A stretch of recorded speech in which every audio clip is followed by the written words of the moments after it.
A paz seja convosco. Amém. Amém. Louvamos a Deus pelo tempo de comunhão que tivemos.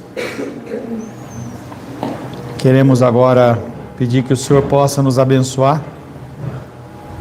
nessa segundo período, dentro do tema Teologia do Desperdício, Epístolas Gerais e o Desperdício. Hebreus capítulo 35. Hebreus 35.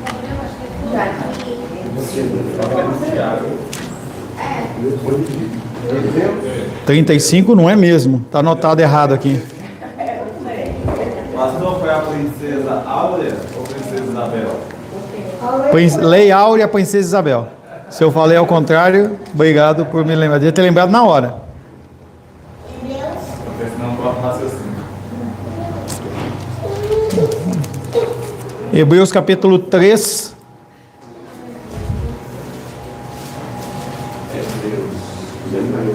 Eu anotei errado aqui a referência.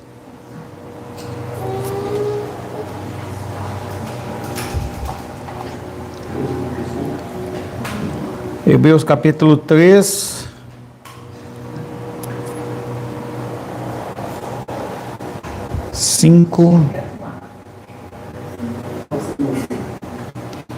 Primeiro Hebreus capítulo 3, verso 5, por favor. Errado aqui, mas...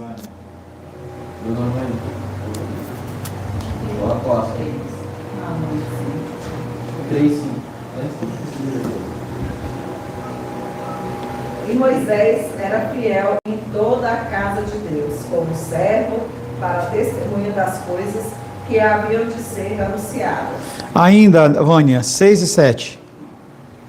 Cristo, porém, como filho em sua casa, a qual casa somos nós, se guardamos firme até o fim a ousadia e a exultação da esperança. Assim, pois, como diz o Espírito Santo, hoje, se ouvirdes a sua voz,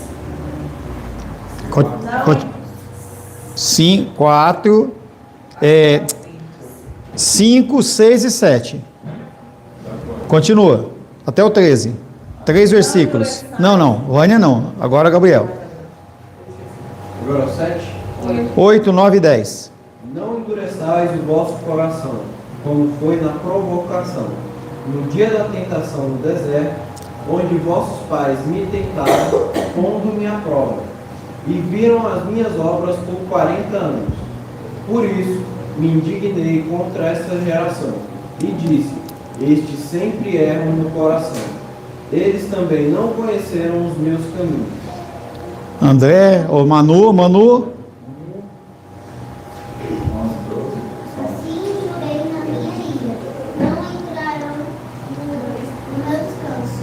Tende cuidado, irmãos, jamais aconteça haver qualquer de vós perverso coração, de incredulidade, que vos afaste do Deus vivo. 13 também? Pelo contrário, exortai-vos mutuamente cada dia durante o tempo que se chama hoje, a fim de que nenhum de vós seja endurecido pelo engano do pecado. Glória a Deus. Por que no verso 13 a palavra hoje está maiúscula? Hã? porque é o tempo presente. Não, eu não sei. Eu vou pesquisar. Porque quando ele coloca a letra maiúscula, está falando de alguma coisa que é mais santa. O anjo, Jesus. Não sei por que está. Até grifei aqui, achei estranho. Um dos exemplos maiores de desperdício foi narrado por Moisés no livro de Êxodo e Números. A fidelidade de Moisés na liderança do povo israelita é afirmada pelo autor de Hebreus 3:5. Novamente, e Moisés era fiel em toda a casa de Deus como servo, para testemunho das coisas que haviam de ser anunciadas. Ele era fiel. Por 40 anos, governando e guiando este povo, resultaram em centenas de milhares de vidas? Não, de mortes. Toda uma geração morreu por causa da rebeldia. Moisés se esforçou lá no Egito, ele falou do reino de Deus, ele executou milagres e maravilhas, abriu o mar vermelho, e a resposta foi que toda a geração morreu. 40 anos governando, guiando esse povo, resultaram em centenas de milhares de cadáveres enterrados no deserto. As pragas, os milagres, a instrução de Deus por meio da lei, nada disso mudou os valores do povo. Perdas incalculáveis ocorrem em decorrência de atitudes e valores de pessoas que não estão alinhadas com os interesses de Deus. Então, sempre a palavra de Deus tem com um intuito maior, trazer para você uma referência. Então, eu sou ruim, toda vez que eu for lá para Santa Maria, eu vou colocar o GPS porque eu não tenho noção, para mim é difícil isso. A Rô já tem uma noção em relação à direção, eu não tenho. Essas pessoas, elas tiveram esse GPS na vida delas o tempo inteiro. Mesmo assim, eles decidiram não seguir aquele caminho. Um salmista anônimo escreveu um comentário sobre esse versículo no Salmo 95. Vamos ler o Salmo 95.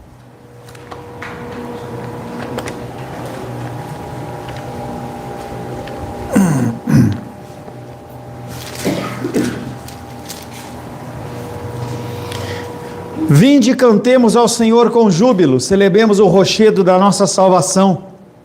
Saiamos ao seu encontro com ações de graças, vitoriemo-lo com salmos, porque o Senhor é o Deus supremo, e o grande rei acima de todos os deuses. Nas suas mãos estão as profundezas da terra, e as alturas dos montes lhe pertencem.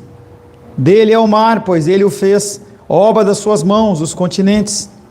Vinde, adoremos e prostremo-nos, ajoelhemos diante do Senhor que nos criou. Ele é o nosso Deus, e nós, povo do seu pasto, ovelhas da sua mão. Hoje, se ouvirdes a sua voz, não endureçais o coração como em Meribá, como no dia de Massá, no deserto, quando vossos pais me tentaram pôr na minha prova.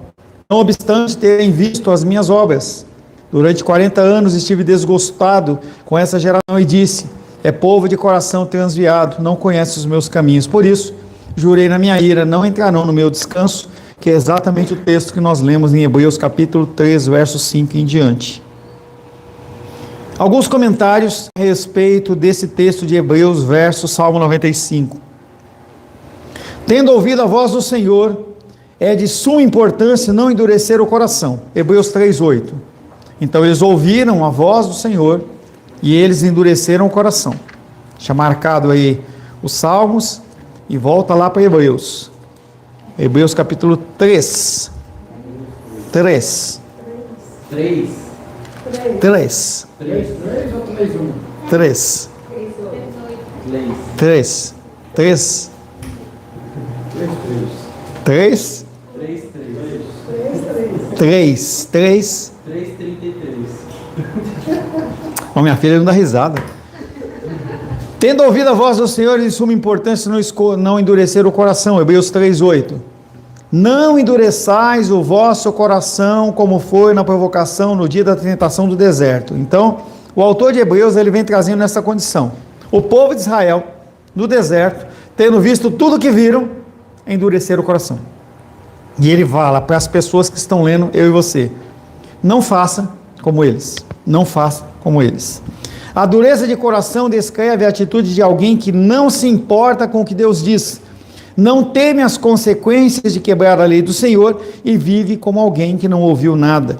Quem não conhece o quadro de uma mãe chamando um garoto que participando intensamente do jogo de futebol não escuta da mãe? Então vamos lá profetizar, né?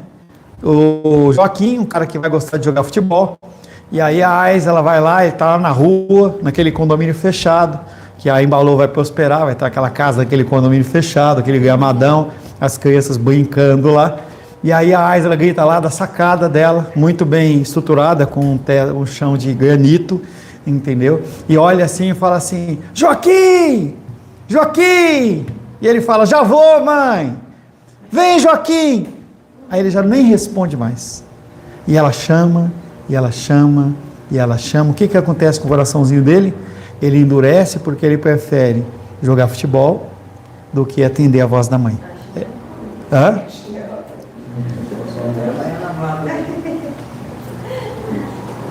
Veremos. Veremos. Aí não. Aqueles homens, eles ouviram a voz do Senhor e eles endureceram o coração. Tenho me esforçado para pregar a palavra de Deus para vocês, para que vocês possam sair daqui com uma referência bíblica e verdadeira, para vocês compararem com o coração de vocês e vocês executarem uma transformação. Mas, como eu falo toda vez, e eu falo toda vez, e eu falo toda vez, muitas vezes endurece o coração. Aí chega, culto é 9h30, chega a 9h35, 9h40, 9h45, é exatamente o que estamos falando. Mas eu não posso pegar a chinela, como a Isa falou, e dar. O que eu posso continuar fazendo é o quê? Continuar falando. Caíram no perigo da provocação na ocasião em que Israel tentou o Senhor em Meribá e Messá. Lá em Meribá e Messá, eles questionaram: será que está o Senhor no meio de nós? Êxodo 17:7. Está vendo os fletes aí, André? Êxodo 17:7. 17:7 não diz assim. Abri o celular para ver frete na Dominical, o pneu do caminhão estoura. E se mentir, estoura tudo. Isso. E chamou o nome daquele lugar Massá e Meribá, por causa da contenda dos filhos de Israel, e porque tentaram ao Senhor, dizendo: está o Senhor no meio de nós ou não? Ixi, quantas vezes a gente fala isso, hein? Eles olham para aquela situação de perrengue que eles estão passando, e eles falam: Deus está nessa situação, não? Quantas vezes eu já ouvi de vocês isso? Pastor, não consigo entender. Parece que é tudo contra. Será que o Senhor está nesse negócio mesmo? É exatamente o problema de Meribá e Messá, que foi citado lá em Êxodo, que o salmista 95 ele traz à tona como um motivo da contenda e a morte dos israelitas no deserto, e que Hebreus traz novamente a nossa leitura. E aí na sequência, o que acontece de grave em Meribá e Messá? Números capítulo 20, de 2 a 13, 3 versículos cada um. Números.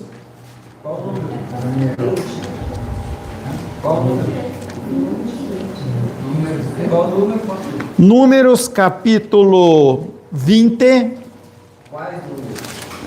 de 2 a 13, 3 versículos cada um.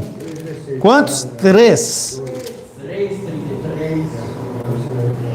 Números 20, de 2 a 3, vamos lá.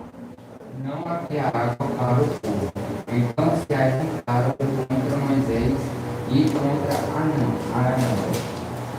E o povo contendeu com Moisés. Contendeu. E disseram: antes tivéssemos perecido quando espirraram nossos irmãos perante o Senhor. Próximo, 4 e 5. Só 2, vai. É 3, mais um, Daniel, por favor. Porque trouxeram a congregação do Senhor a este deserto, para morrermos aí. Nós e os nossos animais. Próximo, 5, 6 e 7.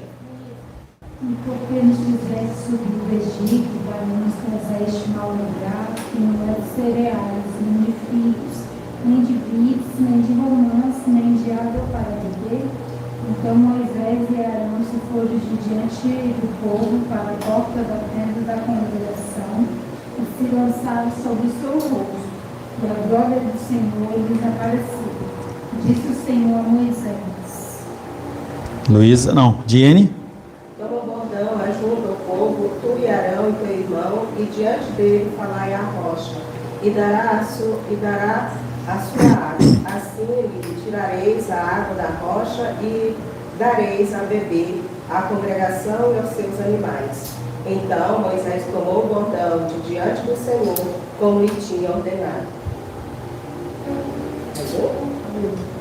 É mais um. Mais um. Moisés e Arão reuniram o povo diante da rocha, e Moisés lhe disse: Ouve agora, rebeldes, porventura faremos sair água desta rocha para vós outros? 11 a 13. Moisés levantou a mão e a rocha 2 vezes com seu bordão, e saíram as águas, e bebeu a congregação e os seus animais. Mas o Senhor disse a Moisés e a Arão: Visto que não crestes em mim para me santificar diante dos filhos de Israel, por isso não fareis entrar este povo na terra que lhe dei. São estas águas de Meribá, que os filhos de Israel compreenderam do Senhor, e o Senhor se santificou neles. Lembra que eu falei que essa condição de o mal agir é que nem um câncer? Que eu até brinquei com o exemplo de eu mentir, aí eu atraio a Aisla, a Aisla atrai a Vânia e vai embora. É a mesma coisa. O que está acontecendo aqui? O povo saiu do Egito, você já conhece toda a história, e eles começam a ter sede. Eles estão com sede. E eles foram a Moisés reclamar. E reclamaram. E reclamaram. E reclamaram. Moisés já estava chateado com aquela reclamação. E ele vai a Deus. Deus, o povo está reclamando. E Deus fala: você vai lá, olha para um monte de pedra, fala para a rocha, e a rocha vai minar água. O que Moisés fez? Já contaminado. Primeiro que a conversa, ela começa já a sair do contexto no verso 8. Não, verso 8 Deus fala. Verso 10. Reuniram o povo diante da rocha e Moisés lhes disse: ouvi agora, rebeldes. Você acha que ele falou com voz mansa? Ouvi agora, rebeldes, queridos, fofinhos. Porventura farei sair água dessa rocha para vós. Ele falou com ira no coração dele, porque ele estava cansado. E aí ele levanta o bordão dele, o mesmo bordão, o cajado dele lá, que ele abriu o mar vermelho, e ele bateu na rocha. Quando ele bateu na rocha, ele estava batendo em quem? Tanta ira no coração dele, por ouvir a reclamação do povo. E aí é interessante que no final, no verso 16, fala: são essas as águas de Meribá, porque os filhos de Israel contenderam com o Senhor, e o Senhor se santificou neles. Deus deixou de fazer o que ele tinha prometido? Não. Porque ele é fiel. Fiel a quem? A ele mesmo.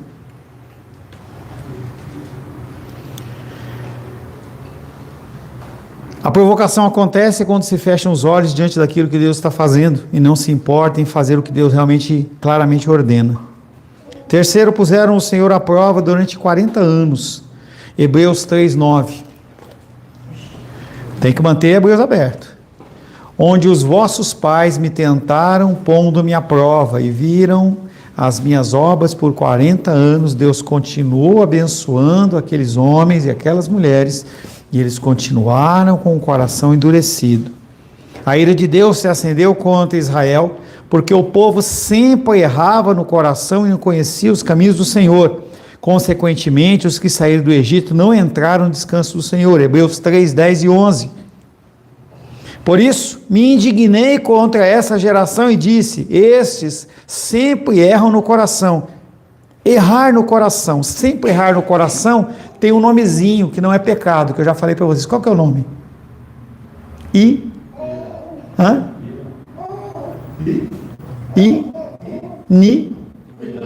Iniquidade. Eu e vocês somos pecadores. Cometemos pecado o tempo todo, todo o tempo. Mas o que o autor de Hebreus está falando aqui é que aquelas pessoas foram identificadas como pelo Senhor, como aquelas pessoas que pecavam continuamente na mesma coisa com dureza de coração. Eu faço sabendo que está errado e ninguém vai me mudar, que é o conceito de livre-arbítrio. Livre-arbítrio é, eu faço o que eu quero, ninguém me controla. Não tem um Deus, que é aquela visão de um Deus que criou todas as coisas e ele abandona as pessoas a viverem segundo o seu próprio coração. É como o gnu. O gnu lá na África gerou o gnu cai no chão lá, ele vai embora. E o gnu tem que aprender a andar e vai embora e se vira.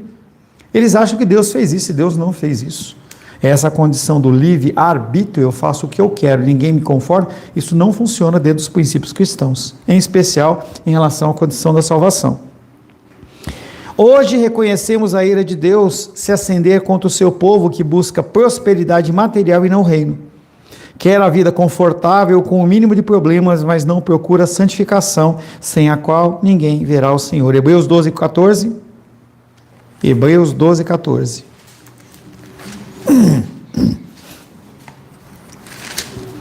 Segui a paz com todos e a santificação, sem a qual ninguém verá o Senhor. Esse texto de Hebreus que nós lemos, ele aponta para a prosperidade excessiva desses anos que nós vivemos, em detrimento da busca do reino de Deus. Eu dou prioridade pela minha manutenção financeira do que a minha busca ao reino de Deus. E aí o que acontece é que as pessoas elas começam a multiplicar cada vez mais as suas horas de trabalho para suprir uma necessidade que, se você buscar o reino de Deus e sua justiça, Deus ele entrega. Talvez não necessariamente na medida que você está buscando, mas na sua necessidade. Nós vivemos muito além das nossas necessidades. E isso cria um peso sobre os nossos ombros. Este peso faz com que a gente trabalhe mais, que a gente busque mais prosperidade, mais conhecimento, e não há problema desde que você tenha equilíbrio. E eu vou dizer para vocês a frase, vou até olhar aqui, porque da outra vez eu falei meio trocado. Eu achei muito legal. Deixa eu olhar minha galeria aqui, que eu dei até um print na tela da série que a gente estava vendo.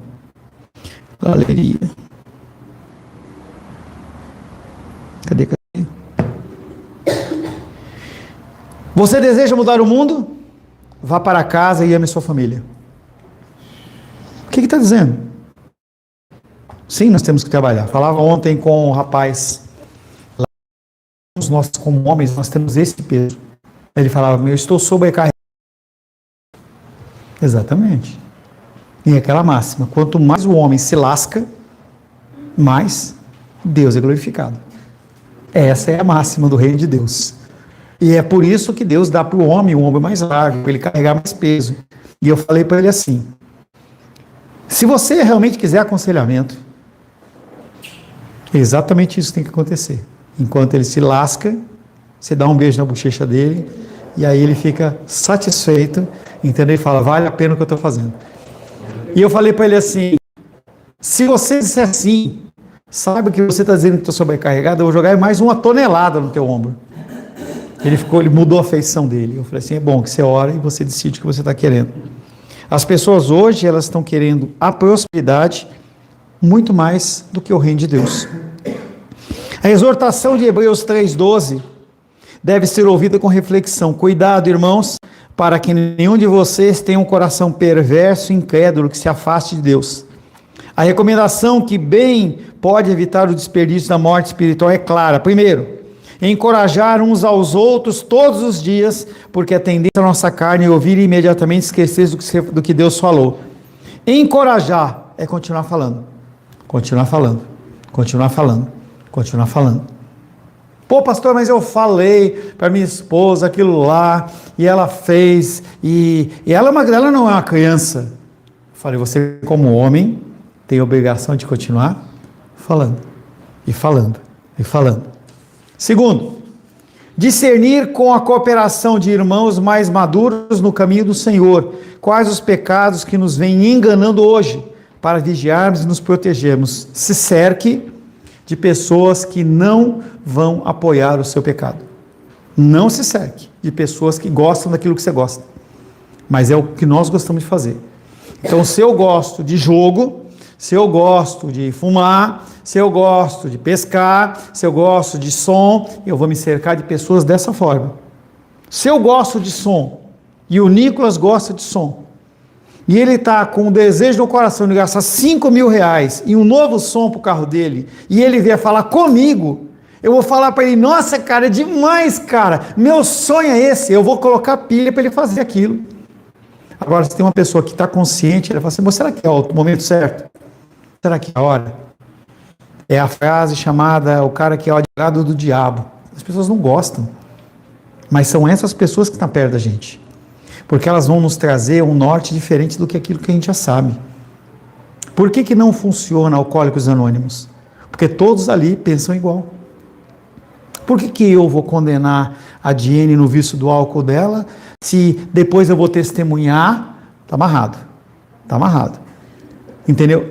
A Diene vai lá e fala do vício dela. Se eu tacar pedra nela, quando eu for, é muito mais provável que ela faça o mesmo. Então o que eu falo, querida, eu entendo você, é porque a vida fez isso, tal, você precisa de uma fuga, eu vou dar o maior apoio para ela.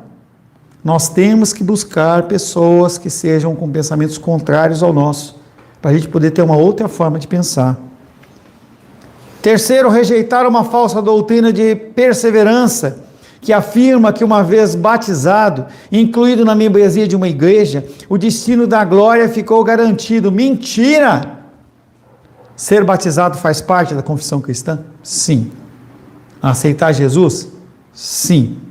Congregar na igreja? Sim. Isso garante a tua aprovação diante do Senhor? Não. Não. Faz parte, você atesta que você crê, mas realmente o que muda é que está no coração. O livro de Hebreus ensina exatamente o contrário sobre essa doutrina de que está tudo certo, eu não preciso fazer mais nada. Hebreus, capítulo 3, verso 14, diz assim: porque nos temos tornado participantes de Cristo, se de fato guardamos firmes até o fim a confiança que desde o princípio tivemos. Guardamos firmes. Fé em prática. Fé em prática. Deus ele arde o meu coração para o evangelismo e não sei o que eu faço. Pode arder à vontade. Está ardendo muito? Passa hipoglós. Porque aí para de arder, né? Você coloca. Também. Tá? Eu gosto muito dessa palavra guardar, porque esse guardar dele não tem a ver com você colocar a Bíblia aberta no painel, ou deixar na tua casa com Salmo 91, tem a ver com você colocar em prática as disciplinas espirituais, as verdades do Evangelho, e as pessoas olharem para você e falar assim, poxa, essa pessoa ela é diferente, ela tem algo a mais, mesmo dentro do mesmo contexto que nós vivemos, ela consegue fazer algo diferente. Se fazer igual, a pessoa você não vai ser atrativo a pessoa em nada. Não se deve felicitar quem começa bem a jornada, mas aquele que termina bem. Isso é um grande engano das pessoas. Elas acham, e eu encontro muita pessoa assim, a pessoa se converteu, fez parte do grupo de jovens, do grupo de louvor, do grupo disso, daquilo, mas foi lá atrás. Não interessa como você começa, interessa como você termina. Em corrida você vê isso bastante. As pessoas naquelas corridas mais de longa distância, você vê as pessoas dão um gás, entendeu? E saem na frente de todo mundo, sendo que aquele que sabe mensurar e cadenciar a corrida dele, o que acontece? Ele vai chegar no fim. O que importa é você chegar no fim, não como você começou. Não importa se você no começo da sua vida cristã, você ganhou 1 milhão de pessoas para Cristo. Se você chegar lá na frente, perdido, de que importa você ganhar o mundo inteiro e perder sua alma? Não se deve felicitar quem começa bem a jornada, mas aquele que termina bem é o persistente, aquele que mantém a sua confiança em Cristo até o fim, que pode morrer no descanso do Senhor. Hebreus 4:3.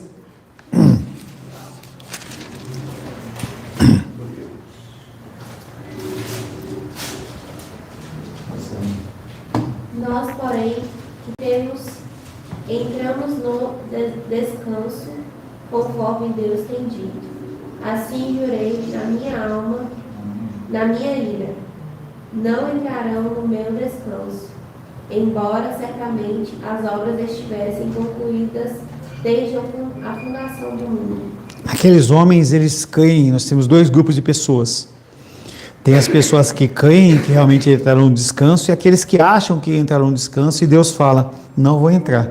Romanos, ele mostra muito claro essa condição em que ele fala, você olhar para as coisas do Senhor torna você indesculpável. Não há justificativa.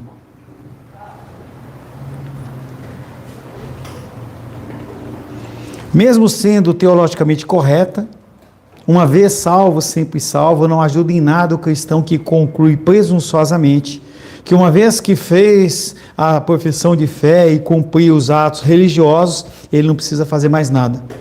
Seu destino realmente foi determinado quando Deus escreveu o nome da vida quando Deus escreveu o seu nome no livro da vida do Cordeiro, lá em Hebreus 13:8. Mas quais as evidências que seu nome está nesse livro?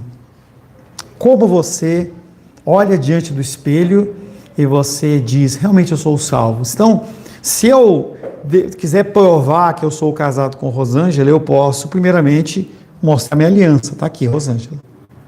Se a pessoa não acreditar, eu posso pegar a certidão do casamento civil e também do religioso e mostrar para as pessoas. São formas que eu tenho de atestar que eu sou casado com ela. Então, quando eu vou lá receber Shopee, e o cara chega e fala, lá em casa também compro Shopee, entendeu? Shopee. Aí o cara fala, é para Rosângela. Aí ele pergunta para mim, você é o que dela? Eu falo, sou o marido. Ele poderia perguntar para mim, eu teria que mostrar algum documento. E se eu mostrasse, eu iria estar comprovando. Quando você olha no espelho e você pergunta, eu sou salvo? O que você tem como coisa que você atesta? Eu fui batizado, eu vou na igreja, tal. O que mais? Será que isso é suficiente? Essa é uma análise que você tem que fazer todos os dias, para você evitar de ter começado a carreira bem e no final da tua carreira você se encontrar numa condição errada. A vida cristã não se baseia em rituais, tais como levantar o braço, ir para a frente num culto, assinar um cartão, mas em um fruto produzido pelo Espírito Santo. João capítulo 15, verso 2.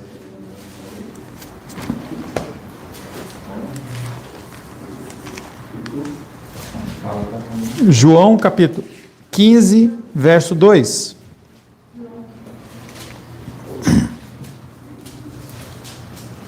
Todo ramo que estando em mim não der fruto, ele o corta, e todo que dá fruto, limpa, para que produza mais fruto ainda. Então, ele coloca um exemplo agro, porque a água é pop, a água é tech, a água é tudo, entendeu? E ele olha para aquela videira e fala, se aquele ramo produz uva, ele vai podar e fazer com que aquele ramo produza mais. Mas se ele não produz, corta e lança fora. Mas não está na videira? Está na videira. Produz fruto? É jogado fora? É. Semelhante aos ex-escravos hebreus, o cristão que tem coração duro, que provoca Deus a ira, sempre errando no coração, iniquidade, e que não aprende a andar nos caminhos do Senhor, não deve sentir a segurança da salvação. Deve clamar por um coração quebrantado e o arrependimento genuíno. Caso contrário, o seu cristianismo, ele vai para onde? Para onde que vai o seu cristianismo, se você não der provas do cristianismo verdadeiro? Vai para onde? Não, o teu cristianismo, ele vai para onde? Onde a gente joga o papel ali? No lixo. Total e completo desperdício. Você poderia estar dormindo agora, poderia estar lá no parque da cidade, podia estar pegando um sol lá com o Joaquim, eu vejo lá vocês andando com o carrinho lá, podia fazer tanta coisa. Aí você fica aqui no domingo, ouve, aí chega lá no final, Deus fala, nunca te conheci. Esse é o X da coisa. Ou você tem uma vida alinhada ao Senhor, ou não. Ou você pede perdão ao Senhor pelos seus pecados, conforme o Espírito Santo te convence, ou você realmente está jogando o seu tempo, que é precioso, no lixo. Senhor, em nome de Jesus, agradecemos a Ti pela Tua graça, Teu amor e cuidado. Agradecemos porque o Senhor é bom e a Sua misericórdia dura para sempre. Queremos, Pai querido, colocar o nosso cristianismo diante do Senhor. Não queremos, Pai, que ele seja encontrado como algo de desperdício, mas queremos buscar cada vez mais, Pai, o crescimento dentro da sua casa, dentro da nossa casa, dentro do nosso coração. Oramos em nome de Jesus. Amém. Graças ao nosso bom, querido e amado Deus.